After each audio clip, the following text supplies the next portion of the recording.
Hello everyone, it's the Bitcoin SV Bulldozer. How's life? Never gets old. So, it's been a while.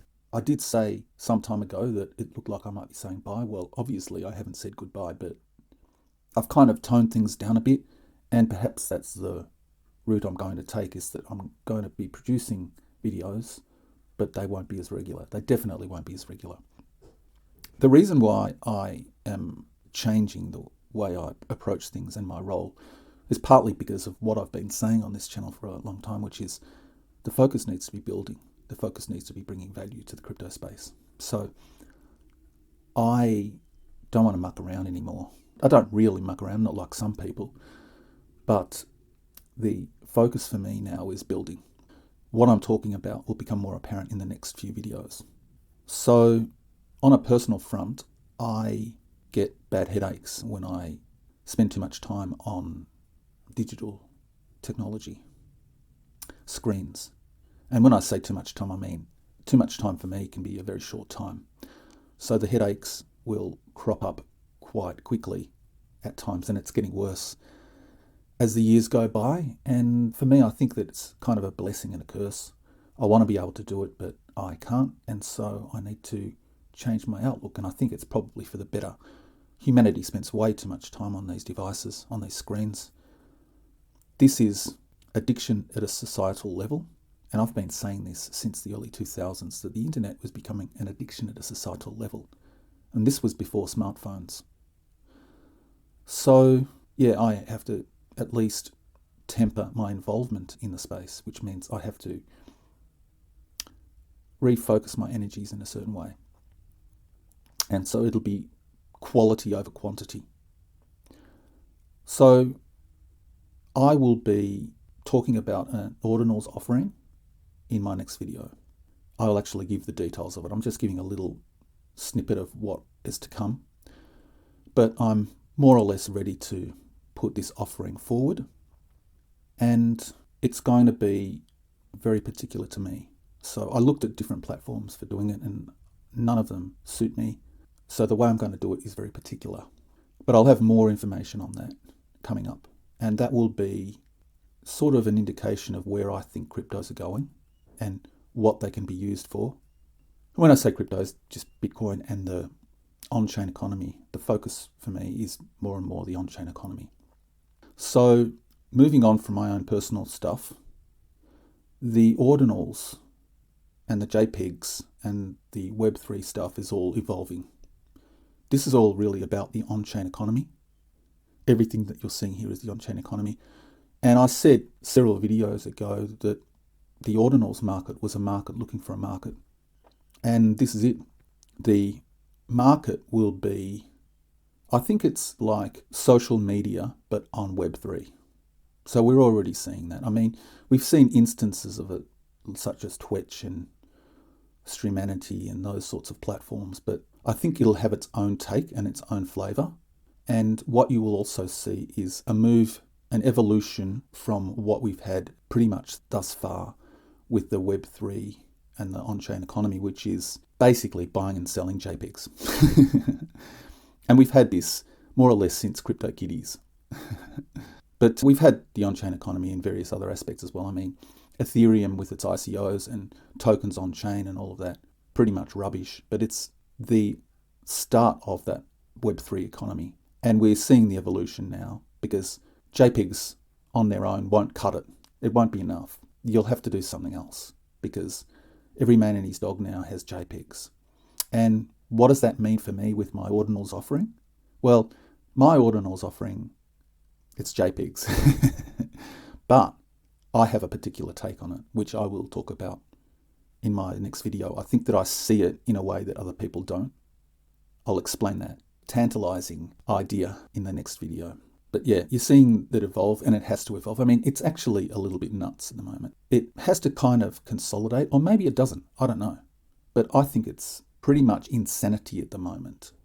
So you've got all of these different chains to choose from. BTC, which doesn't even want Ordinals on it, or JPEGs, or the on-chain economy. It is anti-on-chain economy, even though it's basically, they've got in via the back door. with Ordinals and the like, which is great. And then you've got Ethereum, of course, which has been pretty much all along the on-chain economy cryptocurrency. And then Solana, the upstart, and Dogecoin, which is, I think it's actually quite fantastic. I think that in another life I would have invested in Dogecoin. I saw the writing on the wall as well. I saw the value in it. I don't have regrets. There's no such thing, in my opinion, as shoulda, woulda, coulda. I don't think that these things actually exist, and people can live inside these fantasies of shoulda, woulda, coulda, but they're just making it all up.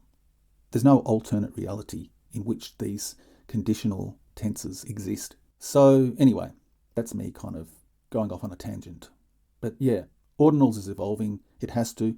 So I lost my thread. So we've got all of these different chains, and we've got BSV as well. And not only that, there's all of these bloody protocols on each chain, right? So which protocol do you choose from? And then, even in BSV, you've got all these different wallets, you've got all these different options marketplaces, and then that's just BSV. That's hard enough to manage. And then you go over to Solana and Dogecoin and BTC and Ethereum, and you people that are running around buying and selling these tokens and aping coins, you must be going absolutely nuts. How do you manage it all? It's absolutely insane to me. I saw this thing, runes and pup. They're the new things on the block. They're the new in quote marks stocks. There's this clip of Matthew McConaughey on Wolf of Wall Street. You can find it on YouTube where he's going, you need to get the suckers in and keep them in and investing on different stocks. A new stock, a new idea. Well, the crypto space is just a plethora of garbage. And I wanted to bring up this idea of karma again, because this is really, I think I've nailed it with the whole space. There's this karmic aspect to it, and there's no black and white with karma.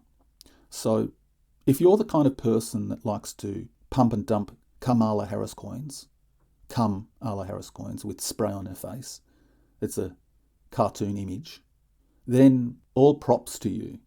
But is there any karmic element for you doing that?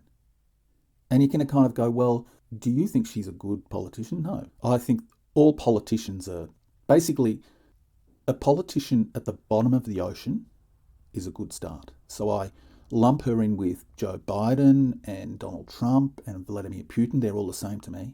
They're all actors on a stage. Joe Biden is acting. That imbecile, demented, Alzheimer's person, that's an act. He's playing an act. It's all bullshit. And Donald Trump as well, the Trump card. Promises everything and does almost exactly the opposite of what he promised. Anybody that still hangs their hat on Donald Trump as a good guy, you've got rocks in your head, man. He's been around years, and you look at what he did, not what he says. And Vladimir Putin, he's a Henry Kissinger protege. They're all in the club, guys. The BRICS, that's the controlled opposition of NATO, the Western powers, right? It's all just part of the club. So pumping and dumping Kamala Harris coins, you may not have any negative karma associated with doing that, but if you feel like you've wasted your time, or basically wasted your life, mucking around pumping and dumping shit coins, then yeah, you might have some karmic debts to pay, unfortunately. But it's really an individual thing. To me, I can't do it. I can't pump and dump that shit, even though I have no respect for her. But these people, they are scum. But pumping and dumping this shit, is that your life? Is that what you want to be remembered for? So yeah, anyway, enough preachy, because, I do get it. I'm a middle-aged man, but I've got friends who are in their 20s, early 30s, and they're some of the smartest people I know. And they know shit about the world that I didn't know at all. Like, I was completely wet behind the ears back then. The thing about it is, though, I think that the transparency of the corruption of the system is more blatant now. It's just completely diaphanous. If you still don't see through the system, if you don't see through the matrix now, at least partially, or even have some suspicions of it, I think there's something wrong with you. But yeah, smart people and wise beyond their years. I think that these younger generations have been through the absolute ringer. So who am I to preach? Who am I to tell people what to do?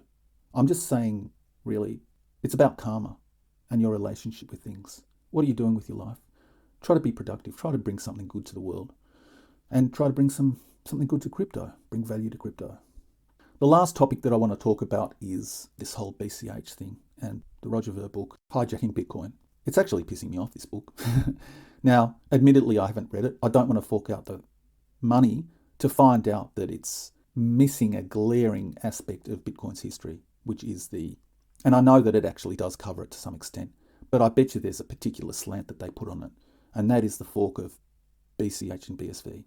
I think that, yeah, maybe it is bringing the truth about Bitcoin, or at least some of the truth, a half-truth, but I think that it's a marketing tool for the BCH crowd, and in particular for Roger Ver. And, it'll be interesting to see what happens, whether or not he'll stick around. Is this Roger Ver just pumping his BCH bags so that he can dump them and piss off? That's the thought that I had. And every man and his dog now, all the BCH people are now coming out of the woodwork and sort of claiming that the territory that BSV has carved over the last 4 years, the real Bitcoin, the big blocks Bitcoin. BCH is not big blocks. 32 megabytes is not big blocks. It's in the same boat as BTC. They're tiny block, they're puny block Bitcoins. I hate the way they claim that it's big block Bitcoin and try to exist in the same camp as BSV. It's a load of rubbish. I don't have quite the rose-tinted glasses I think that some people have for BCH. I think that a lot of the BSVs that I've seen commenting about the book have this sort of rose-tinted glasses about Roger Ver and BCH, but I never got into BCH. I was never interested. I missed the whole fork. I saw what happened. I wasn't in BTC at the time of the fork. I didn't have an interest in either party. I knew that something had gone on. I knew that the bankers had got into BTC. I didn't fully understand the block size wars at the time. But I found out pretty quickly afterwards, and I had investigated Craig Wright before the fork. That's the BTC BCH fork. And I was actually quite impressed at the time of Craig Wright, and I didn't know anything about his claims to be Satoshi Nakamoto. Round about that time, I also saw an interview with Roger Ver. Might have even been after the fork. And I got a bad vibe from Roger Ver. I think that there is an aspect of fakery in his personality. And as I was watching him, a lot of images came to mind. And he got on this sort of rant about this girl or a boy or something that had been affected because of the fiat currency system. And he started weeping, and, they do that. And interestingly, in the most recent video I saw of Roger Ver, he did exactly the same thing. So this confirms to me that was, maybe there was some honesty in that weeping and that, but I think that it was also virtue signalling. He strikes me as a used car salesman. That's the image that I get of him. Peer-to-peer cash for the world. Peer-to-peer cash for the world. Yeah. Anyway, so that's my thoughts. I think the BCH thing and the book. My prediction is this. There's been a hullabaloo over BCH and the book for a little while, and BCH did a pump as a result, and now it's just going to quietly fade away, fade into the distance. And it doesn't matter that the book's out there. It doesn't matter that the supposed truth is out there. It was a marketing campaign to pump BCH, and it was successful. And now I think it will just quietly fade away. So, pretty harsh, huh? I don't give a shit about BCH. It's not big blocks. I'm interested in big block Bitcoin, and that's BSV. So that's my video, full of tangents and digressions and all sorts of things, and it's a long one. So yeah, hope you enjoyed, hope you're well. And if anybody wants to chuck me some BSV, look, I spent all that BSV, but it was encouraging people to use it. That's the BSV that people sent me via this channel. I spent a lot of it on the hackathon. So yeah, I'm just wanting to get the ecosystem going, and I think that it breathes life into the ecosystem when we support other people doing good things. So if you want to chuck me some BSV, I've got a hand cash handle finally, dollars BSV bulldozer. Nice and simple, huh? So take care, everyone. I'll give you some info about my ordinals in the next video. And if you want to check out my geometric art channel, it's Geometric Hat. That's the name of the channel. I've created a playlist of the videos. I've only got 5 videos at the moment. It's time lapses of me doing my art. Some of those pieces will be in the collection that I'm going to put up for auction in the Ordinals collection. So that's it. Ciao for now.